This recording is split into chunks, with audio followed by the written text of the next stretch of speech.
8 h du matin dans un stade de quartier à Istanbul. Comme tous les jours, ils sont des dizaines à s'échauffer. Ils viennent du Nigeria, du Cameroun, de Côte d'Ivoire, entre autres. Ils ont quitté l'Afrique pour devenir footballeurs professionnels et parient sur un niveau de jeu supposé moins élevé que dans les grands championnats pour s'imposer en Turquie. En Afrique, les standards du football ne sont pas aussi élevés qu'en Turquie. Les installations, les stades, les terrains ne sont pas très bons. Mais ici, vous avez de bons terrains, vous avez des encouragements dans le jeu. C'est pour ça que je suis venu en Europe, en Turquie, pour chercher un club.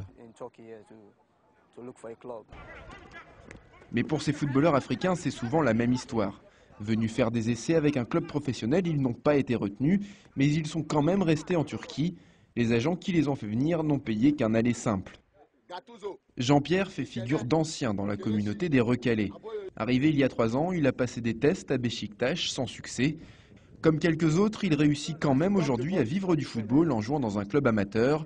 Mais même ça n'a pas été facile.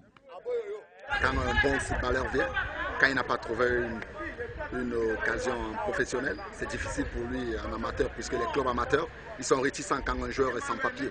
D'autant que la fédération turque limite le nombre de joueurs étrangers dans les équipes. 8 au maximum en première division, mais jamais plus de 2 dans les ligues inférieures. De quoi décourager, Fabien s'est fait un claquage à l'entraînement, il recommence tout juste à courir. Après 1 an et demi en Turquie, il s'inquiète pour son avenir. Je ne sais plus quelque part, parce que maintenant je n'ai pas de club. Et maintenant je doute de ma carrière footballistique, je ne sais plus si je vais être, si je ne vais plus l'être. C'est un peu ça. Mais ça n'empêche, je suis toujours en contact avec mon manager, qui est en France. J'ai un agent ici, un agent, quelqu'un qui me suit. Il a vu mon match ici, il est venu voir mon match. Bon, je l'ai intéressé. En attendant, les 100 clubs doivent se débrouiller, car ceux qui les ont fait venir les aident rarement une fois sur place. Trouver un petit boulot donc, et bien sûr continuer de s'entraîner, en espérant se faire enfin une place au soleil.